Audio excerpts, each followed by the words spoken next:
32 men started this race. 14 finished it. One of them was picked up by a car at 9 miles and almost collected the gold medal. That is the least interesting thing that happened that afternoon. The man who actually won was poisoned twice by his own team deliberately and carried over the line. Another runner had the lining of his stomach torn by dust and was found lying in a ditch. And there was one place to drink in 25 miles. That part was not an accident. It was an experiment, and nobody told the runners they were in it. Start with where it was held, because that explains the tone of the whole thing. The 1904 games were attached to the World Fair in St. Louis. Attached is the right word. They were a sideshow to the fair, spread over months. Most European athletes did not come. Getting to the middle of America took weeks and money. Some events had only American entrants and were still counted as world championships. The marathon was the exception. It had a proper international field, and it was a disaster. The race started at 3 in the afternoon on the 30th of August. It was about 90 degrees and the course was 25 miles of unpaved road. 7 hills, some of them steep enough that runners had to slow to a shuffle. The roads were not closed. Delivery wagons and private cars used them as normal. Officials followed the runners in automobiles, which was new and seemed sensible. Those cars churned the dry road surface into a permanent cloud of dust. The runners spent 3 hours breathing it. Now the detail that turned this from bad luck into something else. There was exactly one place on the entire course to drink a water tower at roughly the halfway point. That was it. This was not a shortage. The organizer had decided it deliberately. He was interested in what happens to the human body when it is denied water under stress. The race was in part an experiment, and the runners were not told they were in one. At the time, this was a respectable position. Drinking during exercise was so thought to weaken you. The first serious casualty was a runner from California. He was found lying beside the road with internal bleeding. The dust had coated the lining of his stomach and torn it. He survived, but only because somebody found him in time. Another runner was chased about a mile off the course by a pack of dogs. He finished 9th anyway. That runner is worth stopping on. His name was Taunyane. He and another man, Mashiani, were Tswana from southern Africa. They were not in St. Louis as athletes, they were there as part of an exhibit. The fair had a display about the recent war in South Africa, and they were in it. They entered the marathon because it was open and they were there. They became the first black Africans to compete at any Olympic Games, 9th and 12th, in an event nobody had prepared them for on a course that hospitalized trained men. Then there is a Cuban Andarin, and Carvajal was a postman in Havana who wanted to enter and had no money. So he ran laps around a public square until people gave him enough to travel. He lost all of it gambling in New Orleans and covered the last leg by hitching rides. He arrived at the start line in street clothes, long trousers, heavy shoes, a long-sleeved shirt.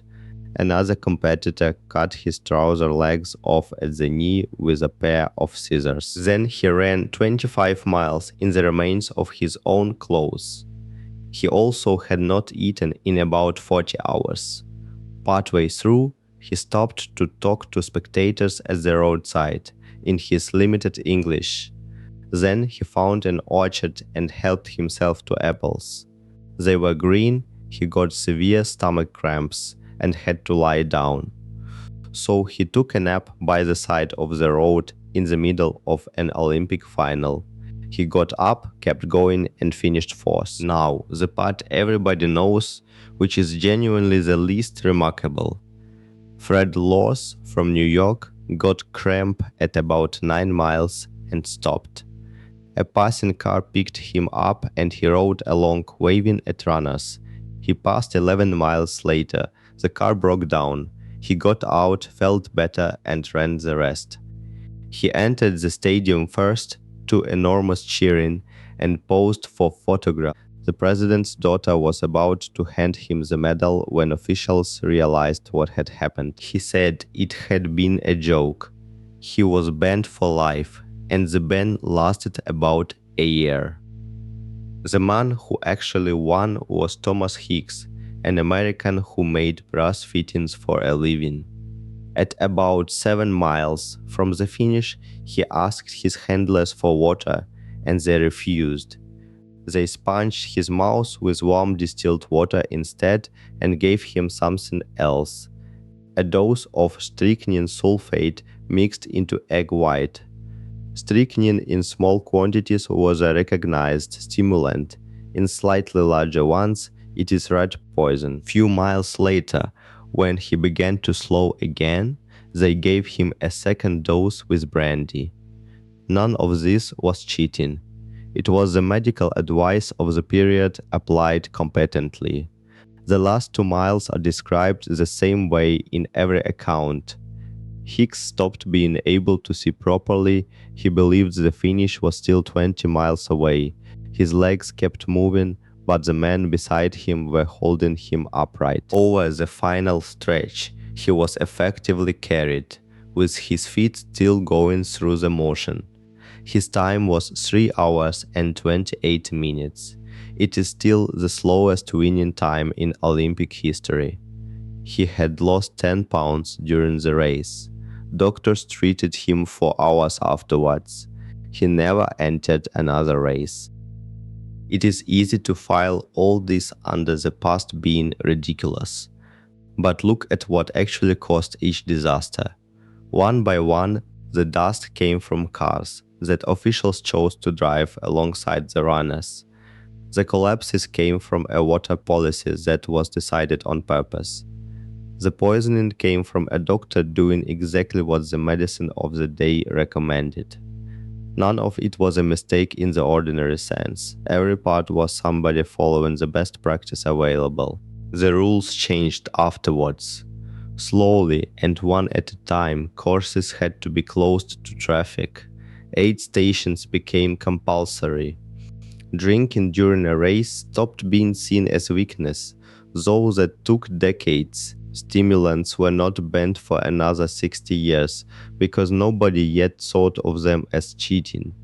The thing we now call doping was in 1904, simply what a good trainer provided.